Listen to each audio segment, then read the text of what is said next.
buenas tardes, queridos televidentes, y bienvenidos a otro programa más de Foro 17.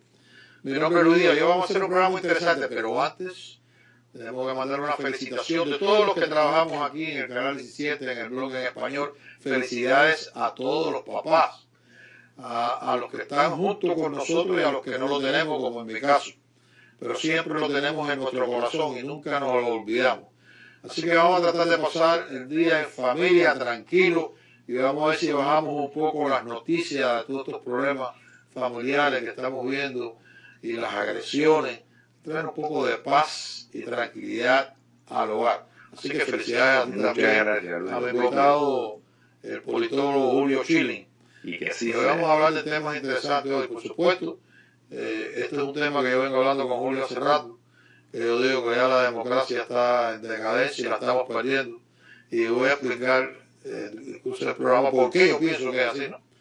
Y también para que las personas conozcan, porque ahora estamos preparando para unas elecciones y hablamos de que quieren implantar en los Estados Unidos el socialismo. Pues él va a tener un evento la semana próxima sobre qué es socialismo. ¿Sabe lo que es el socialismo?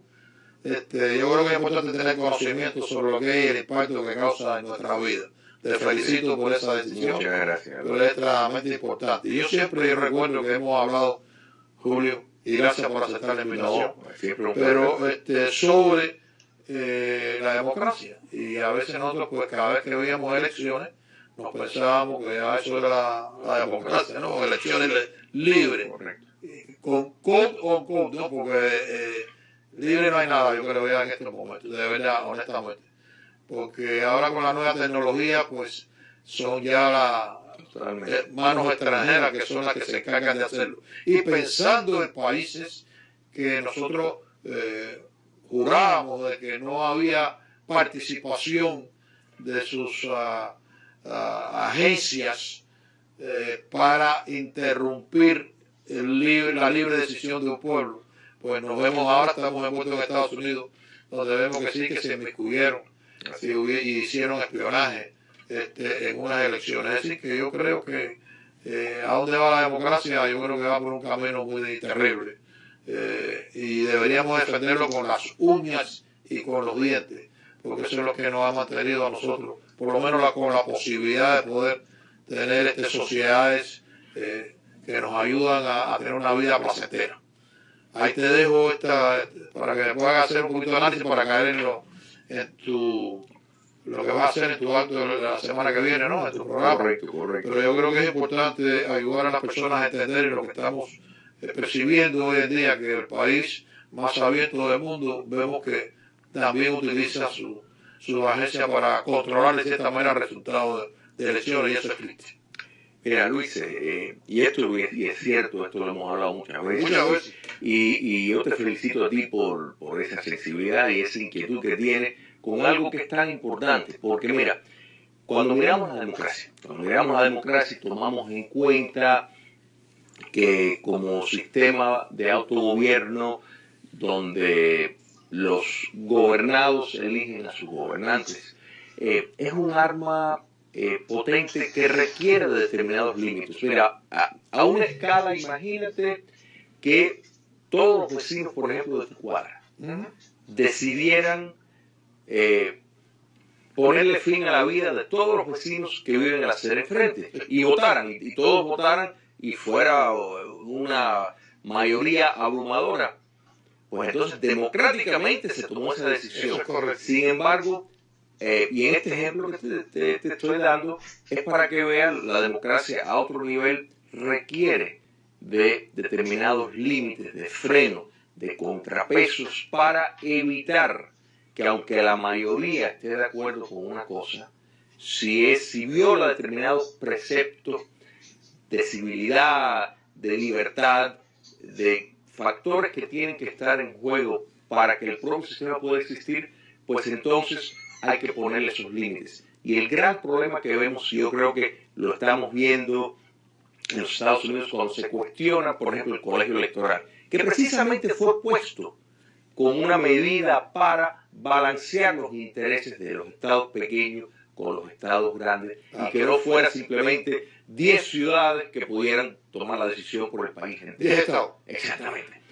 Pero dentro de esos estados en sí son determinadas ciudades que tienen tantas personas, Los Ángeles, correcto, Nueva York, determinadas ciudades que pueden tomar la decisión por el país entero. Entonces, ese mecanismo que se puso, que los formadores de los Estados Unidos lo pusieron en vigencia, era con esa misma visión, por el miedo de facciones, por el mismo miedo que Platón tenía a que una democracia se convirtiera en el gobierno de las turbas, simplemente porque lograron convencer a personas de que este era el buen curso a tomar y que después que lo ejecutas ya muy tarde. Aunque se utilicen, como dicen que se ha utilizado aquí, algunas agencias en específico, para poder crear una imagen creada, no real, para afectar el resultado de un esfuerzo electoral. Y eso sí es preocupante, porque eso es lo que hacen los países totalitarios. Que su gobierno controla los resultados de todo. Es que yo me recuerdo que en Cuba, perdona que te interrumpa, pero yo me recuerdo que en Cuba al principio se robaban las urnas. Eran las urnas las que tenían los problemas electorales.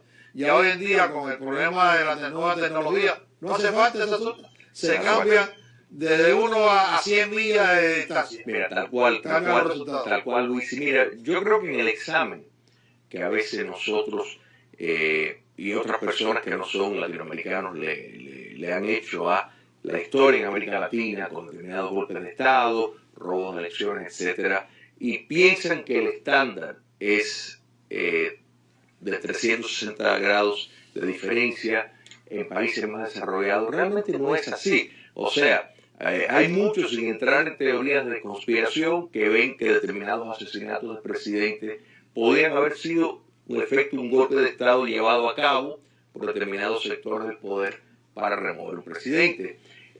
Varias elecciones han sido cuestionables, la de Kennedy y Nixon del 60. Fue totalmente, o sea, puesto en duda que Nixon no quiso el reconteo, pero si lo hubiera pedido probablemente hubiera sido el presidente y no John F. Kennedy.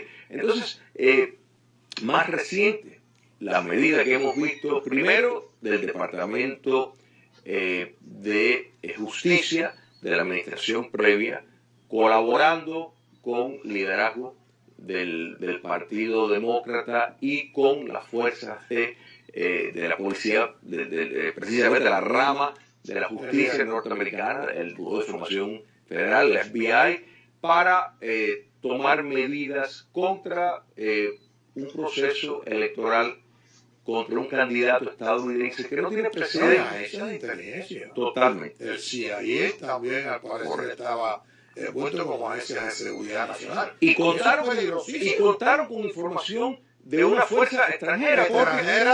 Porque realmente no verificado. Correcto, porque el espía, o sea, utilizaron a un británico que tenía conexiones muy numerosas al punto de que dejó de ser informante porque ya no lo consideraban de suficiente prestigio. Sin embargo, él fue la fuente, el que organizó determinada información que fue utilizado para que los tribunales encargados de dar la licencia para que se investigue a ciudadanos estadounidenses ocurrieran. Entonces, eso pasó y cada vez nos damos cuenta más y más, no solo de la participación del FBI, sino la participación de la administración previa autorizando y después posteriormente tratando de controlar las noticias que iban saliendo y censurando a propias personas dentro de determinados ramos para asegurar de que se pudiera mantener todo cubierto. Y que la prensa también de cierta manera ha estado envuelta en esta situación, cuando la prensa lo que debe de dar es la información de los eventos que suceden, no tratar de moldear los eventos para buscar beneficios particulares. Y eso sí es otra de las cosas que tenemos que buscar la manera de controlar un poco, no de eliminarla, pero sí buscar medidas que funcionen profesionalmente, pero no que se utilicen estos vehículos para controlar también el resultado de elecciones o de otras cosas, no necesariamente quiere ser nada más. Y eso, mira, porque todo esto es una seriedad extraordinaria. Uno escucha algunos de los ataques a la actual administración que en el pasado, o sea, es normal y es hasta saludable determinada competencia entre los diferentes partidos, pero ya los tipos de ataque que quieren crear un pánico como si el sistema norteamericano está en quiebra porque por la razón de quien está ocupando la guerra. Pero creo que el sistema de Margarita está en quiebra. Pero es que se lo están señalando y quieren culpar, entonces dice hay que retornar, lo hemos desviado, pero bueno, desviado cuando el ejercicio que ellos llevan a cabo para precisamente descarrilar esa administración es algo que en otros lugares le llamaríamos de un golpe de Estado constitucional. Yo no creo que era un problema tribal, partidista de análisis, sino es cómo vemos que se puede ir destruyendo un país que ha funcionado democráticamente, o que es una república, pero ha funcionado democráticamente, cómo sus instituciones están siendo resquebrajadas. Y eso sí es una preocupación que debemos tener todos, no importa el partido que se milite. Hoy con uno, mañana con otro, pero eso sí hay que buscar la manera de que se acabe. Por eso es que es importante que el ciudadano busque información. Y busque información en diferentes medios para que pueda adquirir una visión mucho más clara. Por eso no quería caer en la parte de política, porque me alejo de la... Pero es que esto tiene una relevancia porque cuando se estimula el pánico y la rebeldía contra el sistema operante, pues la sociedad en muchas ocasiones busca extremos. Lo hemos visto, por ejemplo, en Alemania nazi, lo hemos visto en Italia, hemos visto que por la vía de las urnas llegan a poder facciones, Salvador Allende, en Chile. No, y hoy en día, la Argentina posiblemente, gane quien gane, va a haber un peronista en función, porque uno como vicepresidente o el otro como presidente. Pero no hay duda de que... Ahí tenemos un ejemplo, la versión argentina de lo que fue el PRI en México por tantos años. El daño que Juan Domingo Perón le hizo a esa apertura ahora. No para dejarme simple y llanamente, para poder tener una conversación como la podemos tener en la casa, donde empezamos a hablar y a hacer comentarios de cómo vemos nosotros la situación política en los Estados Unidos. Pero fíjate, Luis, y disculpa que te interrumpa, para no perder este hilo, mira, Harris acaba de hacer una encuesta, la encuesta de Harris, que es bastante seria, o sea, y por supuesto, yo dudo mucho de las encuestas porque las preguntas pueden formular, pero sí demuestra una gran ignorancia en la respuesta que ellos dieron, como muestra que dieron, que 55% de las mujeres apoyaban el socialismo más que el capitalismo. Entonces, la respuesta que están dando es que están a favor de que el Estado intervenga más en la economía, y uno dice, bueno, esto ha sido primero un fallo de los demócratas, de los que conocen bien la vulnerabilidad de un sistema democrático, de no establecer la diferencia, porque un sistema que como resultado, aunque fuera lo más bien intencionado del mundo, ha producido más de 100 millones de muertos, que tiene un pasado tenebroso y un presente tenebroso, efectivamente, que se esté considerando, o sea, y que personas que viven en libertad apunten como éxito modelos que, como tú bien señalas, lo podemos ver y son cunas de hambruna, fracaso total, donde el ciudadano no tiene libertad plena y el Estado dictatorial insiste en tratar de promover una fantasía que nunca es realizable. Es preocupante y todo eso se opone la democracia, como tú bien señalas, en un riesgo tremendo. Y es precisamente de eso se va a tratar lo que tú vas a hacer la próxima semana. Y yo creo que las personas, porque aquí ya están hablando de que no se debe de hablar cuando se habla de socialismo, comparar a Venezuela, Cuba y a estos países, ¿no?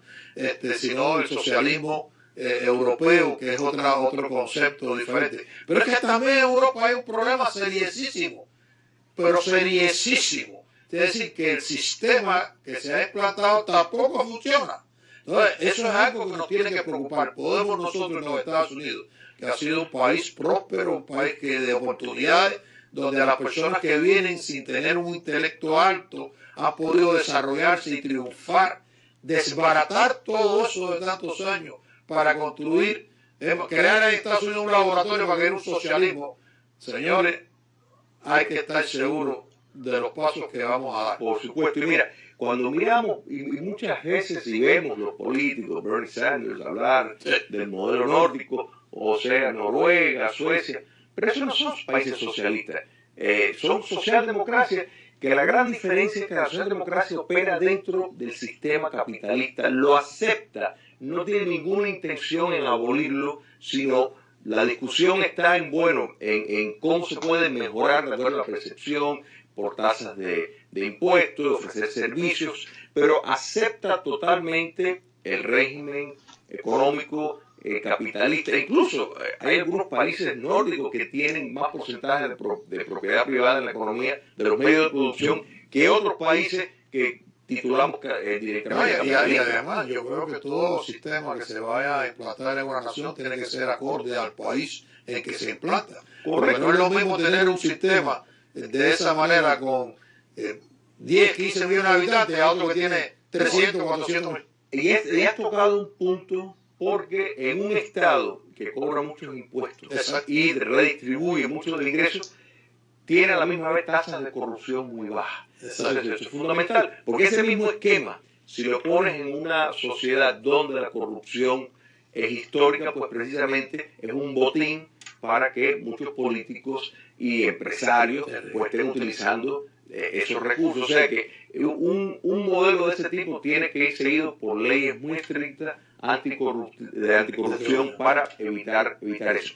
Pero la cuestión de la inmigración, yo creo que eso es fundamental y es uno de los problemas en Europa, porque la inmigración es magnífica y contribuye a un país cuando esos que vienen se van a incorporar al sistema de valores del país y van a pertenecer y quieren de pronto, sin dejar su pasado atrás, pero quieren aportar y convertirse en miembros del lugar donde van. En cambio, eso no es lo que estamos viendo en Europa con la inmigración que ha venido del mundo islámico, porque busca trasladar y convertir a naciones europeas en bastiones del islamismo. No es casualidad, Luis, que movimientos wahabistas han financiado madrasas, colegios en Europa para la formación de principios de la ley Sharia, para formar estos movimientos. Aparte de seguir esa ruta de camino como tú has llevado, yo creo que cuando vienen, no importa de la parte que venga, y la muestra la tenemos nosotros aquí con los cubanos en Estados Unidos, la influencia que hemos creado al venir aquí, aunque te integres a la sociedad, pero lo ves donde quiera que te revuelvan, los restaurantes, la comida, la música. Es decir, empezamos a hacer cambios drásticos, y lo mismo sucede en el aspecto de la política. Porque cuando tú vienes con problemas de necesidades, desde el punto de vista humano, cuando tú miras que no se le da asistencia a una persona, tú dices, eso es injusto, es criminal, y es verdad, pero ¿hasta cuánto tú puedes hacerlo? Entonces, aunque tú no creas que no, eso va impactando y va cambiando la manera de pensar. Y al cambiar la manera de pensar va a cambiar el sistema político de tu país. Claro, y eso totalmente. Y en el caso, por ejemplo, de los cubanos en el sur de la Florida, históricamente con los Estados Unidos en era de colonia, a partir de determinado momento, ya de 1850, era el primer socio económico que Cuba tenía. O sea que había una relación, en gran parte de la nación cubana se fundó su intelectualidad fuera del territorio nacional, o sea, en el territorio norteamericano. Quiere decir que hay una relación muy íntima, se comparte valores judeo-cristianos, o sea, es natural que esa asimilación pues sea productiva por todo lo que se tiene en común con los valores de este país. En cambio, es muy diferente culturas y sociedades que tienen sistemas de valores completamente diferentes. Pero el cubano ha cambiado poco, el cubano se ha convertido más en europeo que americano, porque el contacto que ha tenido, ya son 60 años de ese sistema destruyendo esa nación, era con el mundo europeo, porque en el mundo norteamericano ha estado cerrado, es decir, los medios de información, los cines, la industria fílmica, todo era europea ahora. Entonces quiere decir que se ha ido más con la mentalidad que piensan diferente. Un europeo no piensa como un americano, son totalmente diferentes. Y eso pero Claro, pero curiosamente el cubano, particularmente el hombre nuevo, o sea, ese experimento del castrocomunismo, donde quiere venir es a la nación cubana que reside en los Estados Unidos, o sea, quieren venir a los Estados Unidos, pero no para incorporarse y ser parte netamente de la sociedad de las 50 estrellas, de la bandera de las 50 estrellas, sino la nación cubana transportada que reside en los Estados Unidos. O sea, el sistema lo abraza porque es el sistema que soñaron, pero sin lugar a dudas encuentran en esa nación cubana transportada, o sea, que vive acá. ¿Tú ves diferencia entre el cubano que vino a Estados Unidos hace 50 años, 40 años, al cubano que llega ahora en términos de cómo vislumbra la nación, cómo vislumbra quizás el sistema capitalista al sistema? ¿Tú ves diferencia o tú lo ves que no hay tanta? Mira, los sistemas sacan lo mejor o lo peor de las personas. O sea, si hacemos memoria cuando el fenómeno del Mariel, pues la reacción inicialmente es, obviamente hay una gran diferencia cultural, sin embargo, a los pocos años, ese mismo hecho de Mariel se convirtieron, y las cifras demuestran que hasta superaban muchos de los logros de la sociedad estadounidense en cuanto a educación, en cuanto a ser dueños de propiedad, de poner negocios. Quiere decir que el modelo socioeconómico estadounidense lo abrazaron, que tomó un tiempo, y eso es consistente con el principio y la idea de que los sistemas sacan lo mejor, lo peor de las personas. El socialismo saca lo peor de las personas, estimula la envidia, estimula la vagancia, estimula la mentira. La persona tiene que ser hipócrita, no pueden decir la verdad. El sistema capitalista en democracia premia la laboriosidad, premia el talento. Como esa estadística que tú sacaste de Harris, que dice que la mujer es 55%. Entonces, ¿cómo es posible personas que no se han criado en un país que... ¿Cómo tú lo analizas analizando todas las drogas? Porque lo que tienen es una idea falsa de eso. Y curiosamente no es el caso de los hombres. O sea, que imagínate, el movimiento Me Too y todo esto que quiere establecer la ideología de género, todo esto lo tiene por la borda para afuera. Porque los hombres, con la idea de ser más competitivos, pues mantienen, o sea, una preferencia por el sistema capitalista. Pero yo creo, Luis, que eso es básicamente desinformación. O sea, personas que les hacen una pregunta y no tienen la menor idea, porque no se ha explicado. Tenemos que recordar que aquí en los colegios se dejó de hacer la diferencia entre norteamericanismo versus comunismo, que eso era una clase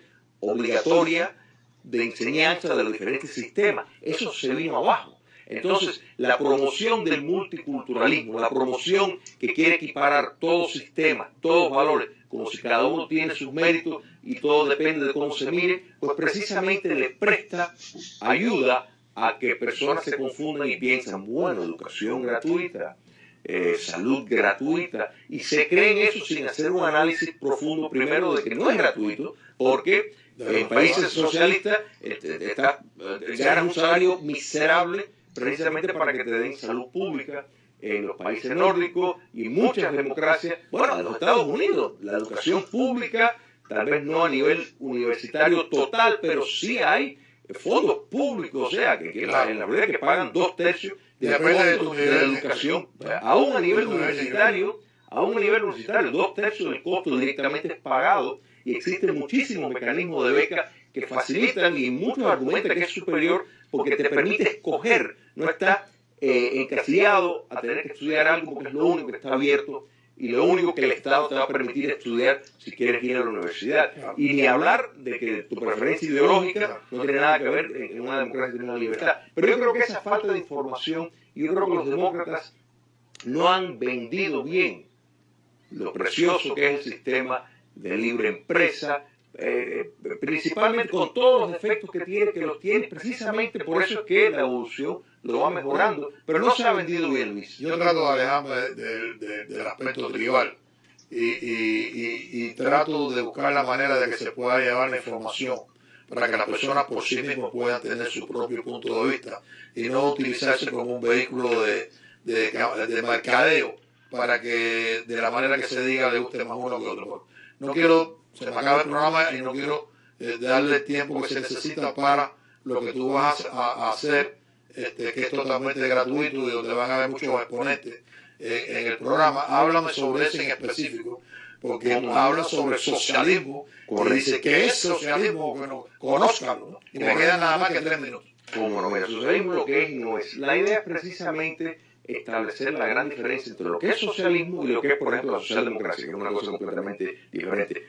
Franklin Delano Roosevelt era socialdemócrata, no era socialista. O sea, hay que entender esto porque cuando eres socialdemócrata operas dentro de leyes que preservan el sistema de libre empresa y todas las libertades que vienen con eso. El socialismo busca abolir ese sistema y convertir el Estado en el que dirige completamente la economía, pero para establecer esos logros tiene que imponer la dictadura política.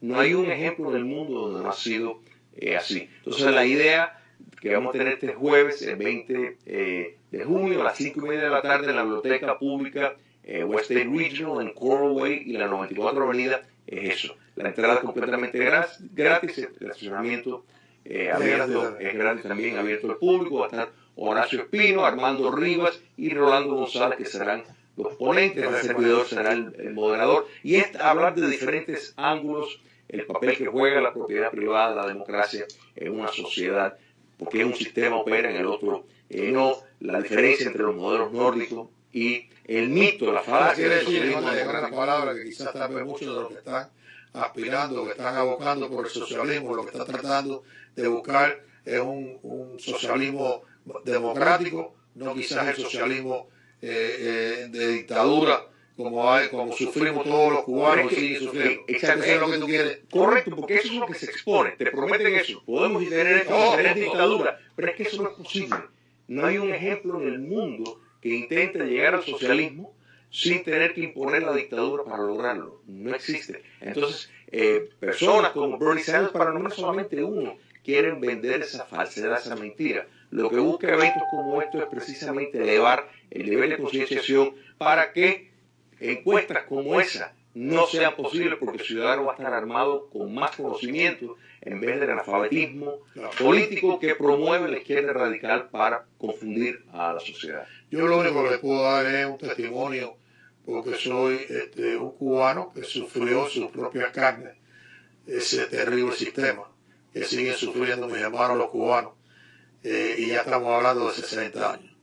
Quiere decir con esto de que no sé cómo ha podido resistir tanto tiempo, y los países democráticos alrededor lo han ignorado totalmente. Yo tenía una pregunta que la había hecho por teléfono, que quizás tal vez vamos a hacerle en otro programa, y era precisamente de la posición de Estados Unidos con sus sanciones a Cuba, si se ha hecho por la libertad del pueblo de Cuba o se ha hecho simple y llanamente porque si sacan las tropas de Venezuela no hubieran ido esas sanciones. Y me gustaría tener, con gusto, en 15 segunditos, si me puedes decir algo sobre eso. ¿Tú crees que haya sido algo? 15 segundos. Mira, sin duda, estamos hablando de un modelo que opera no es una nación, sino es un bloque completo. Entonces, sí, sin duda, Venezuela es una colonia. Está influenciado esa decisión. Totalmente. Y a ustedes lo esperamos el próximo domingo con otro programa. Espero sea de su agrado. Muy buenas tardes.